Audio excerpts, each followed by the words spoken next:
चीन में निर्मित एक किफ़ायती इलेक्ट्रिक वाहन खरीदने का आपका विकल्प आज रात खतरे में है। यह शायद अब तक का सबसे महत्वपूर्ण BYD मॉडल है जिसे हम आज देखने जा रहे हैं। यह वास्तव में नया नहीं है। यह चीनी बाजार में कुछ समय से उपलब्ध है। यह BYD है सीगल और यह एक ऐसी कार है जो जब आप देखते हैं तो पूरी तरह से विस्फोट पैदा कर देती है। मेरा मतलब है कि यह अविश्वसनीय है, जैसे बिना रिचार्ज किए बिना ईंधन भरे 2000 किलोमीटर की दूरी तय करना। क्या यह सबसे पहले वास्तव में संभव है और क्या यह अभूतपूर्व है?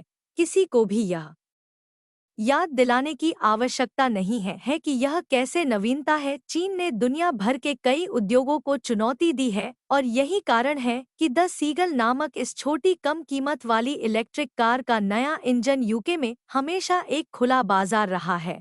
आप जानते हैं कि हमने वर्षों से देखा है कि यूरोपीय ब्रांड आते हैं, जापानी ब्रांड आते हैं, कोरियाई आते हैं, ब्रांड आ गया है और हम देख सकते हैं कि अब चीनी ब्रांड यूके में आ रहे हैं और ब्रिटिश उपभोक्ता इसके लिए खुले हैं, जिससे अमेरिकी वाहन निर्माता और राजनेता कांप रहे हैं। यदि आप नहीं जानते हैं कि चीन में दुनिया का बड़ा इलेक्ट्रिक वाहन उद्योग है जो कुल का लगभग 58% बनाता है। टिकाऊ परिवहन पर जोर देने वाले हर किसी के साथ विश्व स्तर पर उत्पादित EVs, क्या यह नया इंजन आज के EVs को पुराना बना सकता है? बड़ी कार कंपनियां प्रतिस्पर्धा में बने रहने या छोड़ने के लिए संघर्ष करती हैं।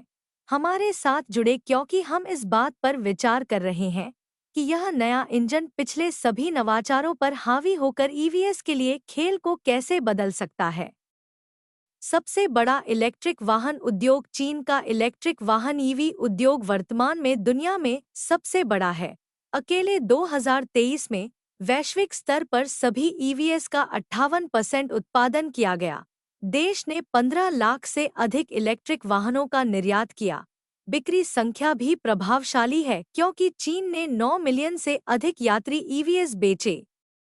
उस वर्ष अधिकांश केवल बैटरी वाले इलेक्ट्रिक वाहन थे और बाकी केवल प्लग इन हाइब्रिड बैटरी वाले इलेक्ट्रिक वाहन थे, जो पूरी तरह से रिचार्जेबल बैटरी से विद्युत शक्ति पर चलते थे, जबकि प्लग इन हाइब्रिड इलेक्ट्रिक वाहनों में रिचार्जेबल बैटरी और गैसोलीन इंजन दोनों होते थे, जो उन्हें स्विच करने की अनुमति देते थे। इलेक्ट्रिक पावर और ईंधन के बीच ये आंकड़े न केवल कारों में बल्कि इलेक्ट्रिक बसों और वाणिज्यिक वाहनों में भी 2019 तक चीन के प्रभुत्व को उजागर करते हैं। चीन पहले से ही दुनिया की 98% इलेक्ट्रिक बसों और 65% इलेक्ट्रिक वाणिज्यिक वाहनों के लिए जिम्मेदार था। 2023 में देश ने लगभग आधा जोड़ा अपने बेड़े में 10 लाख से अधिक वाणिज्यिक EVs। देश अब दुनिया का सबसे बड़ा EV बाजार है। चीन का इलेक्ट्रिक कार क्षेत्र सरकारी सब्सिडी और घरेलू EV कंपनियों के उदय से सुपरचार्ज हो गया है। लेकिन इतना ही नहीं, चीन का इलेक्ट्रिक वाहन बाजार प्लग इन EVs के साथ तेजी से बढ़ा है। 2023 में सभी वाहनों की बिक्री का 37% हिस्सा 3 साल पहले के केवल 6.3% से एक बड़ा उछाल। इसे परिप्रेक्ष्य में रखने के लिए एक कार डीलरशिप की कल्पना करें, जहां बेची गई प्रत्येक 100 कारों में से लगभग 40 इलेक्ट्रिक हैं, जबकि कुछ वर्षों में 100 में से केवल 6 कारें इलेक्ट्रिक हैं। पहले यह नाटकीय बदलाव काफी हद तक केवल बैटरी वाले इलेक्ट्रिक वाहनों के उदय के कारण था, जिन्होंने बाजार के 1/4 हिस्से पर कब्जा कर लिया था। BEV की लोकप्रियता स्वच्छ ऊर्जा के लिए चीन के दबाव का एक प्रमाण है, जिसमें सरकार और उपभोक्ता दोनों हरित विकल्पों के लिए स्पष्ट प्राथमिकता दिखा रहे हैं। BYD ऑटो और SAIC मोटर जैसी कंपनियां न केवल बाजार हिस्सेदारी के मामले में इस लहर पर सवार हुई हैं, बल्कि लागत कम करके और प्रौद्योगिकी में सुधार करके आम लोगों के लिए इलेक्ट्रिक कारों का विकल्प चुनना आसान बना दिया है। तस्वीर BYD की स्लीक पूरी तरह से इलेक्ट्रिक सेडान प्रतिस्पर्धा में आगे बढ़ रही है। पारंपरिक गैसोलीन कारों के साथ कीमत और शैली, धारणा और वास्तविकता दोनों में परिवर्तन इस EV क्रांति की रीढ़ बैटरी उद्योग है और यहाँ भी चीन सबसे आगे खड़ा है। बैटरी को एक इलेक्ट्रिक वाहन के दिल के रूप में सोचे, जो कंपनियों के साथ इसकी लागत का लगभग 1/3 प्रतिनिधित्व करती है। जैसे कि केवल BYD अकेला दुनिया की अधिकांश लिथियम आयन बैटरियों का उत्पादन करते हैं। विशेष रूप से फोर्ड इलेक्ट्रिक वाहनों में उपयोग की जाने वाली बैटरियां, जिसमें इस साल आने वाली एक नई बैटरी रसायन भी शामिल है, जो हमें EVs को और अधिक किफ़ायती और सुलभ बनाने में मदद करेगी। चीन को वास्तव में सभी में से 80% का रणनीतिक लाभ है। विश्व स्तर पर बनाई गई लिथियम आयन बैटरियां इलेक्ट्रिक वाहनों में जाती हैं, जिनमें से अधिकांश का उत्पादन इन चीनी दिग्गजों द्वारा किया जाता है। उदाहरण के लिए सेल सिर्फ बैटरी नहीं बना रहा है, बल्कि यह EV आपूर्ति श्रृंखला के एक महत्वपूर्ण हिस्से को नियंत्रित करके परिवहन के भविष्य को आकार दे रहा है। इस प्रभुत्व का मतलब है कि चाहे आप शंघाई में इलेक्ट्रिक बस चला रहे हैं या कैलिफोर्निया में टेस्ला चला रहे हैं, इसकी संभावना अधिक है कि इसकी बैटरी पावरिंग चीन से आई है। EV उत्पादन और बैटरी आपूर्ति दोनों पर यह नियंत्रण चीन को परिवहन को विद्युतीकृत करने की वैश्विक दौड़ में एक कमांडिंग स्थिति देता है। यदि आपने कभी ऐसी कार की कल्पना की है जो लगभग $12,000 में बिकती है, लेकिन वाहनों की गुणवत्ता और प्रदर्शन 3 गुना अधिक कीमत पर उपलब्ध कराती है, तो सीगल के अनावरण का कारण एक चीनी वाहन निर्माता है, जिसने पिछले साल लॉन्च किए गए अपने इलेक्ट्रिक वाहन सीगल के साथ उपलब्धि हासिल की है। यह कार सहज संचालन और प्रभावशाली शिल्प कौशल प्रदान करती है, जो इसे हमारे द्वारा निर्मित इलेक्ट्रिक कारों के बराबर रखती है। यहाँ तक कि एक छोटी रेंज का संस्करण भी है जो $10,000 से कम में आता है, जो इसे बजट के प्रति जागरूक खरीदारों के लिए एक आकर्षक विकल्प बनाता है, क्योंकि अब चीनी आयात पर भारी टैरिफ का मतलब है कि हम ऐसा नहीं करेंगे। हम जल्द ही किसी भी समय हमारी सड़कों पर सीगल देख सकते हैं, भले ही इसे आयात किया जाता है। इसकी कीमत 12,000 मार्क से ऊपर चढ़ने की संभावना है। हम एक BYD सीगल देख रहे हैं। यह वाहन हाल ही में इस 11,000 रेंज में पेश किया गया था। हालांकि सस्ती कीमत में तेजी से वृद्धि हुई है। चीन के इलेक्ट्रिक वाहन वैश्विक ऑटो उद्योग को इस तरह से बाधित करने के लिए तैयार हैं, जो 1970 के दशक के बाद से नहीं देखा गया है, जब जापानी कार निर्माताओं ने तेल संकट के दौरान बाजार को फिर से आकार दिया था। जिसका मतलब है कि आपके सपनों का निर्माण करें। सैम फियोरानी एक ऑटो के रूप में हमारे वाहन निर्माताओं के लिए जल्द ही एक दुःस्वप्न बन सकते हैं। उद्योग विशेषज्ञ का कहना है कि कोई भी कार कंपनी उन पर ध्यान नहीं दे रही है, क्योंकि एक प्रतिस्पर्धी के बाजार में उतरने पर वह हार जाएगा। सवाल यह नहीं है कि BYD अमेरिकी बाजार में प्रवेश करेगा या नहीं। यह तब होगा जब नौकरियों और सुरक्षा पर बढ़ते राजनीतिक तनाव के साथ अमेरिका सरकार पहले से ही कार्रवाई करने के लिए कमर कस रही है। उम्मीद है कि बाइडेन प्रशासन चीनी इलेक्ट्रिक वाहनों पर 100% टैरिफ लगाएगा, जिसका उद्देश्य अमेरिकी नौकरियों की रक्षा करना और राष्ट्रीय सुरक्षा खतरे के रूप में देखी जाने वाली चीजों पर अंकुश लगाना है। फिर भी BYD और अन्य चीनी EV निर्माताओं की गति नहीं दिख रही है। मंदी के संकेत और उद्योग एक बड़े झटके के लिए तैयार है। अमेरिकी विनिर्माण के लिए गठबंधन द्वारा उठाई गई चिंता एक महत्वपूर्ण बिंदु पर प्रकाश डालती है। महत्वपूर्ण सरकारी सब्सिडी द्वारा समर्थित चीनी निर्मित इलेक्ट्रिक वाहन एक दुर्जेय प्रतिस्पर्धी बन रहे हैं। यह जापानी कार कंपनियों के उदय की तरह है। 1970 के दशक में जब टोयोटा कोरोला जैसी सस्ती ईंधन कुशल कारों ने अचानक अमेरिकी कार बाजार को बाधित कर दिया था, उसी तरह BYD जैसे चीनी EV निर्माता कम लागत वाली इलेक्ट्रिक कारों की पेशकश कर रहे हैं, जो वैश्विक बाजार में धूम मचा सकती हैं और अधिक महंगे ब्रांडों को आज बनाए रखने के लिए संघर्ष कर रही हैं। बर्फ के नीले रंग में 82.5 किलोवाट की बैटरी के साथ एक BYD सील है। इस वाहन को पैनोरमिक छत जैसी कई विशेषताओं का लाभ मिलता है, एलोन मस्क ने यहां तक चेतावनी दी है कि व्यापार बाधाओं के बिना कम कीमतों पर अपनी बेहतर गुणवत्ता के साथ ये चीनी ईवीएस संभावित रूप से कई जीएल ग्लोबल कार कंपनियों को आगे बढ़ा सकते हैं।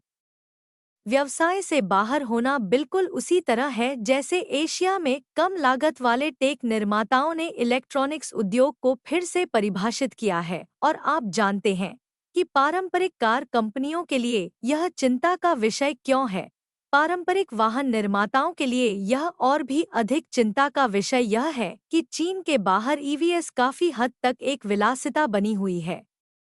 टेस्ला जैसे धनी ब्रांड या यहाँ तक कि मर्सिडीज या ऑडी जैसे स्थापित वाहन निर्माताओं के इलेक्ट्रिक मॉडल ज्यादातर उच्च आय वाले खरीदारों को पूरा करते हैं। लेकिन चीनी वाहन निर्माता किफ़ायती ईवीएस का निर्माण कर रहे हैं जो औसत उपभोक्ता को आकर्षित करते हैं। यह उसी समय हो रहा है जब दुनिया भर की सरकारें इस पर जोर दे रही हैं। जलवायु परिवर्तन से निपटने के लिए गैस से चलने वाले वाहनों से दूर जाने के लिए यह बजट अनुकूल स्मार्टफोन को व्यापक रूप से उपलब्ध होते देखने जैसा है, जैसे दुनिया मोबाइल प्रौद्योगिकी की ओर बढ़ रही थी। अचानक जो एक प्रीमियम उत्पाद था वह जनता के लिए सुलभ हो गया है और ईवीएस का यह लोकतंत्रीकरण नया आकार दे सकता है। ऑटो उद्योग में लगभग उसी तरह से शंघाई स्थित एक सलाहकार बिल रूसो ने मुख्य अंतर बताते हुए कहा कि पश्चिमी बाजारों ने ईवीएस को अपनी पहुंच सीमित कर दी है, लेकिन चीन उन्हें लोकतांत्रिक बना रहा है। यही कारण है कि चीनी कंपनियां सफल होने के लिए तैयार हैं, क्योंकि वे डेट्रॉइट कोफ्ट में विश्व स्तर पर विस्तार कर रही हैं। ग्लोबल ने बीवाईडी सीगल को नष्ट कर दिया और इसके निष्कर्षों से अमेरिकी ऑटो उद्योग में सदमे की लहर दौड़ गई, क्योंकि उन्होंने 90 के दशक की शुरुआत में इस पर नजर रखना शुरू कर दिया था। जब अमेरिका में ऑटो बिक्री की बात आती है तो जनरल एमएस शीर्ष स्थान पर रही है। टेरी वॉस्की कंपनी के अध्यक्ष और एक पूर्व जीएम इंजीनियर ने सीगल को अमेरिकी वाहन निर्माताओं के लिए एक चेतावनी के रूप में वर्णित किया, जिससे पता चलता है कि वे किफ़ायती इलेक्ट्रिक वाहन बनाने में कितने पीछे हैं। सीगल का डिज़ाइन लागत प्रभावी नवाचार में एक सबक है, जैसे कि खर्च और वजन में कटौती के लिए एकल विंडशील्ड वाइपर का उपयोग करना। इसकी हल्की संरचना शेवरले बोल्ट से 900 पाउंड कम है, जो इसे छोटी बैटरी पर अधिक दूर तक चलने की अनुमति देती है, जिससे यह बजट के प्रति जागरूक उपभोक्ताओं के लिए अधिक कुशल और आकर्षक बन जाती है। इस प्रकार की इंजेनिटी हमारे कार निर्माताओं के लिए एक महत्वपूर्ण चुनौती है, जिन्हें अब प्रतिस्पर्धा करने के लिए अपने प्रयासों में तेजी लानी होगी। आपके सपनों के निर्माण के लिए चीन की कम लागत वाली उच्च दक्षता ईवीएस बीवाईडी ने निर्माण के लिए अधिक व्यावहारिक दृष्टिकोण अपनाकर लागत में उल्लेखनीय कटौती करने का एक तरीका ढूंढ लिया है। वे इलेक्ट्रिक मोटर से लेकर डैशबोर्ड तक अपने कई हिस्से बनाते हैं और लिथियम आयरन फॉस्फेट बैटरी का उपयोग करते हैं, जो सस्ती हैं अधिक सामान्य लिथियम आयन बैटरियों की तुलना में। हालांकि वे थोड़ी कम रेंज प्रदान करती हैं। यह रणनीति पिछले साल वैश्विक स्तर पर 3 मिलियन कारों की बिक्री करने वाले बीवाईडी के बड़े पैमाने पर उत्पादन के साथ मिलकर कंपनी को एक बड़ी प्रतिस्पर्धात्मक बढ़त देती है। यह एक तकनीकी कंपनी की तरह है जो न केवल अपने उत्पादों को डिजाइन करती है बल्कि डिजाइन भी करती है, चिप्स और हार्डवेयर इनहाउस बनाता है, जो इसे लागत के एक अंश पर उच्च गुणवत्ता वाले उपकरणों की पेशकश करने की अनुमति देता है। इसकी सादगी के बावजूद बीवाईडी का सीगल मजबूत और अच्छी तरह से तैयार किया गया लगता है। सीगल में लंबाई के साथ हैचबैक बॉडी स्टाइल में 4 सीटर 5 एंट्रीवे डिजाइन शामिल है। केवल 3780 मिमी और 148.8 किलोग्राम की अमेरिकी बाजार में उतरने से पहले बीवाईडी को कड़े सुरक्षा नियमों को पूरा करने के लिए कुछ संशोधन करने की आवश्यकता होगी, जिससे फिलहाल कीमत बढ़ सकती है। उच्च टैरिफ के कारण बीवाईडी सीधे अमेरिका में कारें नहीं बेच पा रहा है, लेकिन वे पहले से ही कहीं और लहरें बना रहे हैं। सीगल लैटिन अमेरिका में लगभग $21,000 में उपलब्ध है, जबकि यूरोप में वे फ्रांस में $50,000 से शुरू होने वाले सील जैसे उच्च स्तरीय मॉडल पेश कर रहे हैं, जो दर्शाता है कि वे किफ़ायती और प्रीमियम दोनों बाजारों को पूरा कर सकते हैं। चीनी वाहन निर्माता नई पीढ़ी की इलेक्ट्रिक के साथ आगे बढ़ रहे हैं। वाहन स्थानीय प्रभुत्व और वैश्विक विस्तार दोनों पर अपना ध्यान केंद्रित कर रहे हैं। ये ईवीएस न केवल ऊर्जा कुशल हैं, इन्हें बड़े और अधिक आरामदायक बनाने के लिए डिजाइन किया गया है और अत्याधुनिक तकनीक से भरपूर है, जो उन्हें वैश्विक कार बाजार में गंभीर दावेदार बनाता है। इस साल अकेले 71 नए बैटरी चालित मॉडल आएंगे। लंबे हुड जैसी सुविधाओं की पेशकश के साथ बाजार में उतरें, जो बेहतर ब्रेकिंग के लिए बड़े टायर और अधिक आरामदायक बैठने की जगह देते हैं। चीनी वाहन निर्माता छोटी लेकिन अधिक शक्तिशाली बैटरियों के साथ भी नवाचार कर रहे हैं, जो तेजी से रिचार्ज होती हैं और उनके वाहनों को रोजमर्रा के उपयोग के लिए अधिक व्यावहारिक बनाती हैं। ये बदलाव हैं। इसका लक्ष्य केवल घरेलू उपभोक्ता है, लेकिन यह चीनी ईवीएस को विदेशों में भविष्य की फैक्ट्री बनाने के व्यापक प्रयास का हिस्सा है। चीन का बड़ा दाव ग्रीन टेक्नोलॉजी पर है और विश्व स्तर पर इन इलेक्ट्रिक वाहनों का पैमाना दुनिया भर में बिकने वाले सभी नए ईवीएस के आधे से अधिक को चौंका देने वाला है। चीन से हैं। इन बैटरी चालित कारों और प्लग इन हाइब्रिड का उदय पहले से ही बेहतर डिजाइन और बैटरी प्रौद्योगिकी के अलावा पारंपरिक गैसोलीन चालित वाहनों की बिक्री को प्रभावित कर रहा है। चीनी वाहन निर्माता स्वायत्त ड्राइविंग सिस्टम में अग्रणी हैं। हाल ही में चीनी अधिकारियों ने हरी झंडी दे दी है टेस्ला BYD और नियो के मॉडल सहित अधिक उन्नत सेल्फ ड्राइविंग कारों के लिए प्रकाश। इस क्षेत्र में चीन को वैश्विक नेता बनाने के लिए सरकार की प्रतिबद्धता को दर्शाता है। इसके विपरीत अमेरिकी सरकार टेस्ला के ऑटोपायलट के साथ अधिक सतर्क रही है, लेकिन चीन में जनता और नियामक स्वायत्तता के बारे में सोचते हैं। मानव चालकों के लिए एक सुरक्षित विकल्प के रूप में प्रौद्योगिकी। चीनी वाहन निर्माता इस क्षेत्र में भारी निवेश कर रहे हैं, अपनी कारों को रोबोट ऑन व्हील्स नामक डिजाइन के वीपी में बदल रहे हैं, जो इस चार्ज का नेतृत्व कर रहा है। दुनिया की सबसे बड़ी बैटरी निर्माता है, जिसने एक ऐसी बैटरी का अनावरण किया है जो 370 एम प्रदान कर सकती है। लंबी दूरी की यात्रा के लिए सिर्फ 10 मिनट के चार्ज ग्राउंड ब्रेकिंग के साथ रेंज। ये प्रगति वाहन निर्माताओं को अधिक विशाल इंटीरियर और शानदार पिछली सीटों के साथ वाहन पेश करने की अनुमति देती है, जो एक प्रमुख विक्रय बिंदु है क्योंकि ग्राहक विश्व स्तर पर अपने वाहनों में अधिक आराम की मांग कर रहे हैं। नवाचार की यह लहर भेज रही है टेस्ला जैसी ऑटो उद्योग कंपनियों के माध्यम से सदमे की लहर ईवी क्षेत्र में प्राथमिक प्रतिस्पर्धी बनी हुई है। टेस्ला को किसी भी अन्य वाहन निर्माता की तुलना में एरा टैक्स क्रेडिट पर अधिक पूंजी लगाने में सक्षम होना चाहिए। शेयरों में आज दोपहर लगभग 2% की गिरावट आई है, लेकिन यहां तक कि वे चीनी ब्रांडों से दबाव महसूस कर रहे हैं, जो तेजी से यूरोप में अपनी पहुंच बढ़ा रहे हैं। चीनी निर्मित ईवीएस तेजी से बाजार हिस्सेदारी हासिल कर रहे हैं और बाजार का 10% हिस्सा बना रहे हैं, और इस बात की जांच शुरू कर रहे हैं कि क्या बीजिंग ऑटो शो में चीन के इलेक्ट्रिक वाहनों को गलत तरीके से सब्सिडी दी जा रही है। फोर्ड और जनरल मोटर्स जैसे पश्चिमी ब्रांडों ने संघर्ष किया। चीनी निर्माताओं के उत्साह से मेल खाने के लिए, जो अब अमेरिकी बाजार पर नजर रख रहे हैं। उदाहरण के लिए फोर्ड ने उत्पादन में देरी के कारण अपनी मस्टैंग माची के साथ एक कठिन शुरुआत की थी, जबकि जीआई जैसी चीनी कंपनियां पहले से ही भारी टैरिफ के बावजूद अपने पोस्टर मॉडल को अमेरिका में निर्यात कर रही हैं। चीनी वाहन निर्माता निरंतर नवाचार और विस्तार कर रहे हैं। वैश्विक प्रतिस्पर्धा बढ़ती जा रही है और हमें और यूरोपीय कार निर्माताओं को तेजी से अनुकूलन करना होगा यदि वे इलेक्ट्रिक वाहनों की विकसित दुनिया में गति बनाए रखने की उम्मीद करते हैं। हमारे वाहन निर्माता विशेष रूप से फोर्ड चीनी ईवी द्वारा उत्पन्न प्रतिस्पर्धा की तात्कालिकता को महसूस कर रहे हैं। BYD जैसे निर्माताओं जिम फार्ले फोर्ड के सीईओ ने यूरोप में चीनी इलेक्ट्रिक वाहनों की तेजी से वृद्धि देखी है, जहां अब वे बाजार का 10% हिस्सा रखते हैं। यह बदलाव फोर्ड को अपनी रणनीति पर पुनर्विचार करने और फार्ले की चेतावनी का मुकाबला करने के लिए अधिक किफायती ईवी विकसित करने के लिए मजबूर कर रहा है। जो डॉन कहता है, किसी भी चीज को हल्के में न लेना स्थिति की गंभीरता पर जोर देता है, जिसका अर्थ है कि अमेरिकी कंपनियां अब अपनी विरासत या मौजूदा बाजार हिस्सेदारी पर भरोसा नहीं कर सकती हैं।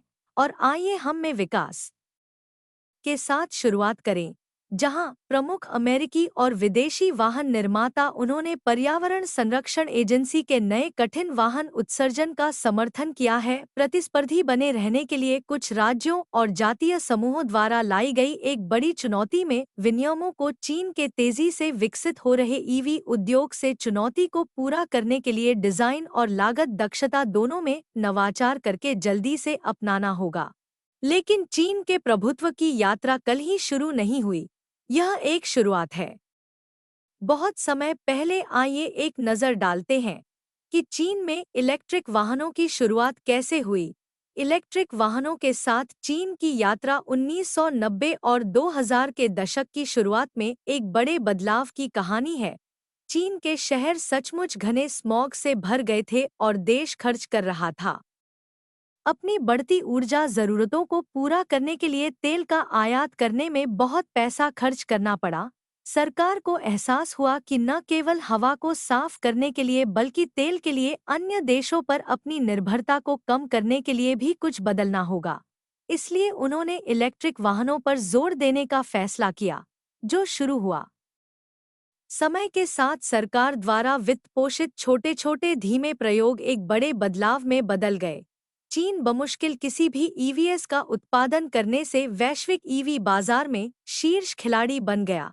यह सब 2001 में शुरू हुआ जब चीन ने स्वच्छ ऊर्जा प्रौद्योगिकी में निवेश करने के लिए साहसिक कदम उठाया।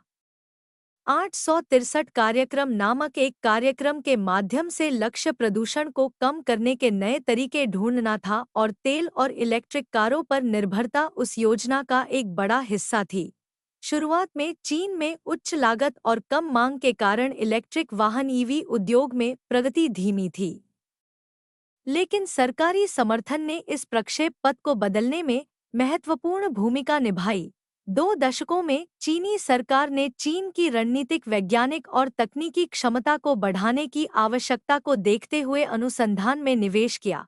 उन्होंने कहा कि चीन प्रमुख क्षेत्रों में प्रौद्योगिकी के क्षेत्र में बड़ी सफलता हासिल करने का प्रयास करेगा। साथ ही उपभोक्ता प्रोत्साहन की पेशकश की और इलेक्ट्रिक और हाइब्रिड वाहनों के शुरुआती प्रोटोटाइप विकसित करने के लिए सैक मोटर और एफ समूह जैसे राज्य के स्वामित्व वाले वाहन निर्माताओं के साथ सहयोग किया। महत्वपूर्ण मोड़ 2010 के आसपास आया जब चीन ने उपभोक्ताओं के लिए सब्सिडी सहित ईवीएस को बढ़ावा देने के लिए अपना पहला प्रमुख नीति ढांचा पेश किया। चार्जिंग बुनियादी ढांचे के लिए वित्त पोषण ने 2012 में नई ऊर्जा वाहन नेव योजना की शुरुआत की, जिसमें बैटरी केवल इलेक्ट्रिक वाहनों BYD और प्लग इन हाइब्रिड के लिए महत्वाकांक्षी उत्पादन और बिक्री लक्ष्य निर्धारित किए गए। इस दशक में ईवीवी तकनीक में तेजी से प्रगति देखी गई, जो मुख्य रूप से घरेलू कंपनियों द्वारा संचालित थी। बायड ऑटो, जिसने बैटरी निर्माण से ईवी उत्पादन की ओर कदम बढ़ाया, BYD चिन जैसे मॉडलों के साथ बेस्ट सेलर बन गया। सैक मोटर और गिल जैसे अन्य वाहन निर्माता भी प्रतिस्पर्धा और इनोवेशन को बढ़ावा देने वाले बाजार में शामिल हो गए। आज चीन ईवी उत्पादन और बिक्री में दुनिया में सबसे आगे है। लगभग आधे के लिए लेखांकन 2010 के मध्य तक वैश्विक स्तर पर सभी ईवीएस। चीन के ईवी बाजार ने गति पकड़नी शुरू कर दी थी। सरकार ने नेव उत्पादन के लिए आक्रामक प्रोत्साहन शुरू किया, जिससे वाहन निर्माताओं को अपने ईवी आउटपुट को बढ़ाने के लिए शेनज़ेन और बीजिंग जैसे शहरों में केवल 3 वर्षों में सार्वजनिक परिवहन बेड़े, विशेष रूप से बसों को इलेक्ट्रिक पावर में परिवर्तित करना शुरू हुआ। शेनज़ेन की 16,000 बसें इलेक्ट्रिक हो गई हैं। शहर के बस ड्राइवरों को फिर से प्रशिक्षित किया गया है और अब बस डिपो में 5,000 चार्जिंग पॉइंट हैं। चीन की चार्जिंग स्टेशन जैसे ईवी बुनियादी ढांचे के निर्माण की क्षमता में भी नाटकीय रूप से सुधार हुआ है। शहरों में 2020 तक सार्वजनिक और आवासीय चार्जिंग पॉइंट का निर्माण अनिवार्य है। उस वर्ष अकेले इलेक्ट्रिक वाहन उत्पादन और बिक्री में निर्विवाद वैश्विक नेता बन गया था। चीन में 1.3 मिलियन प्लग-इन ईवीएस बेचे गए थे जो वैश्विक बिक्री का 40% से अधिक का प्रतिनिधित्व करते थे। विस्फोटक वृद्धि उपभोक्ता मांग में सुधार प्रौद्योगिकी और सरकारी नीतियों से प्रेरित थी जिसमें अब सख्त शामिल हैं। ईवी उत्पादन के लिए वाहन निर्माताओं पर कोटा चीन के घरेलू निर्माताओं विशेष रूप से BYD एनआईओजुंग और SAIC मोटर ने ईवीएस का उत्पादन करना जारी रखा जो कि उनके विदेशी समकक्षों की तुलना में गुणवत्ता और प्रदर्शन दोनों में अधिक किफ़ायती और प्रतिस्पर्धी थे। टेस्ला ने चीनी बाजार के महत्व को पहचानते हुए शंघाई में अपनी गीगा फैक्ट्री खोली। 2020 में पहली बार किसी विदेशी वाहन निर्माता को चीन में पूरी तरह से एक फैक्ट्री का मालिक बनने की अनुमति दी गई थी। चीन में टेस्ला की सफलता ने 2021 में देश के बढ़ते ईवी बाजार को और अधिक मान्य कर दिया। चीनी सरकार ने दोहरी क्रेडिट प्रणाली की घोषणा के साथ एनएस के प्रति अपनी प्रतिबद्धता जारी रखी, जो अनिवार्य है। इलेक्ट्रिक वाहन बनाने के लिए वाहन निर्माताओं के लिए कोटा, सरकार ने उद्योग को आत्मनिर्भर बनने के लिए प्रोत्साहित करने के लिए सब्सिडी कम करना भी शुरू कर दिया है। लागत दक्षता और तकनीकी नवाचार में सुधार करने के लिए निर्माताओं को प्रेरित किया है। 24वां चीन हाईटेक मेला शनिवार को शेनज़ेन दक्षिण चीन के ग्वांगडोंग प्रांत में संपन्न हुआ, जो नवाचार आधारित विकास पर प्रकाश डालता है। 5 दिवसीय कार्यक्रम में 2023 तक 41 देशों और क्षेत्रों के 5,600 से अधिक प्रदर्शकों ने भाग लिया। प्लग इन ईवीएस ने चीन में सभी वाहन बिक्री का 37% हिस्सा लिया। केवल बैटरी के साथ ईवीएस ने 25% बाजार हिस्सेदारी हासिल की, जो सभी के बावजूद पूरी तरह से इलेक्ट्रिक समाधानों की ओर बड़े पैमाने पर बदलाव को दर्शाता है। इनमें से यह ध्यान रखना महत्वपूर्ण है कि बैटरी उद्योग एक महत्वपूर्ण भूमिका निभाता है और यहाँ बताया गया है कि बैटरी उद्योग इतना महत्वपूर्ण क्यों है। इलेक्ट्रिक वाहनों में चीन की सफलता के पीछे एक बड़ा कारण बैटरी आपूर्ति श्रृंखला पर उसका नियंत्रण है। बैटरी ईवी का एक बड़ा हिस्सा है, लागत लगभग 1/3 थी। इसलिए चीन को पहले ही पता चल गया था कि बैटरी उत्पादन में निवेश करने से उसे बड़ा फायदा होगा। देश ने अपने बैटरी उद्योग के निर्माण में संसाधन लगाए और CATL Contemporary Amperex Technology Company Limited जैसी कंपनियां आज इस क्षेत्र में अग्रणी बन गईं। कैटेल न केवल आपूर्ति करता है, 2020 तक चीनी कार निर्माताओं के साथ साथ टेस्ला, BMW और वोक्सवैगन जैसे वैश्विक दिग्गजों को भी बैटरियां मिलेंगी। चीन दुनिया के 70% से अधिक लिथियम आयन बैटरी उत्पादन के लिए जिम्मेदार था। बैटरी उद्योग में इस प्रभुत्व ने चीन को ईवी बाजार में एक बड़ी बढ़त दी क्योंकि ये बैटरियां हैं। ईवी इकोसिस्टम के इस महत्वपूर्ण हिस्से पर इस तरह के नियंत्रण के साथ इलेक्ट्रिक कारों को पावर देने के लिए आवश्यक चीन ने इलेक्ट्रिक मोबिलिटी के वैश्विक संक्रमण में एक प्रमुख खिलाड़ी के रूप में अपना स्थान सुरक्षित कर लिया है, जिससे अन्य देशों के लिए उन इकाइयों के बारे में जानना मुश्किल हो गया है जो उन कारों को पावर देती हैं। मैं बैटरी के बारे में बात कर रहा हूँ। यह अधिक नहीं तो उतना ही महत्वपूर्ण है और एक देश इस उद्योग पर एकाधिकार कर रहा है, वह देश चीन है। इलेक्ट्रिक वाहन बाजार में चीन के प्रभुत्व के बावजूद इसे अभी भी कुछ महत्वपूर्ण चुनौतियों का सामना करना पड़ रहा है। सबसे बड़े मुद्दों में से एक वर्षों से सरकारी सब्सिडी को समाप्त करना है। चीनी सरकार ने ईवीएस को और अधिक किफ़ायती बनाने के लिए निर्माताओं और उपभोक्ताओं दोनों को वित्तीय सहायता प्रदान की। इन सब्सिडी से कंपनियों को उच्च गुणवत्ता वाले वाहन बनाते समय उत्पादन लागत कम करने में मदद मिली। लेकिन जैसे जैसे सब्सिडी धीरे धीरे कम हो रही है, निर्माता गुणवत्ता में कटौती किए बिना कीमतों को प्रतिस्पर्धी बनाए रखने का दबाव महसूस कर रहे हैं। कंपनियों को लागत कम करने के नए तरीके खोजने के लिए प्रेरित कर रहा है, चाहे वह सस्ती सामग्री के माध्यम से हो या अधिक कुशल विनिर्माण प्रक्रियाओं के माध्यम से। साथ ही अभी भी विश्वसनीय सुरक्षित वाहनों की पेशकश कर रहा है। चीन में इलेक्ट्रिक वाहन उद्योग के सामने एक महत्वपूर्ण चुनौती अपर्याप्त चार्जिंग बुनियादी ढांचा है, खासकर ग्रामीण क्षेत्रों में जहां चार्जिंग तक पहुंच है। बीजिंग और शंघाई जैसे प्रमुख शहरों की तुलना में स्टेशन सीमित हैं, जिससे कई निवासियों के लिए ईवी स्वामित्व अव्यावहारिक हो जाता है। बुनियादी ढांचे की कमी कम आबादी वाले क्षेत्रों में संभावित खरीदारों को रोक सकती है, जहां इलेक्ट्रिक वाहन रखने की सुविधा और व्यवहार्यता से समझौता किया जाता है।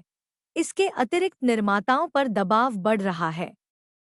सॉलिड स्टेट बैटरी जैसी उभरती प्रौद्योगिकियों के साथ नवाचार करने के लिए जो पारंपरिक लिथियम आयन बैटरी की तुलना में अपनी बढ़ी हुई सुरक्षा, तेज चार्जिंग क्षमताओं और अधिक ऊर्जा भंडारण के साथ बाजार में क्रांति लाने का वादा करती है। इन बाधाओं के बावजूद चीन 2060 तक कार्बन तटस्थता प्राप्त करने की अपनी महत्वाकांक्षा के लिए प्रतिबद्ध है। विस्तार को देखते हुए ग्रीनहाउस गैस उत्सर्जन को कम करने और खुद को हरित प्रौद्योगिकी में अग्रणी के रूप में स्थापित करने की अपनी रणनीति के अभिन्न अंग के रूप में ईवी बाजार में नवाचार और बुनियादी ढांचे के विकास के प्रति इस प्रतिबद्धता को केन्याई राजधानी में 2017 के स्थायी नवाचार निर्यात में चीन की हरित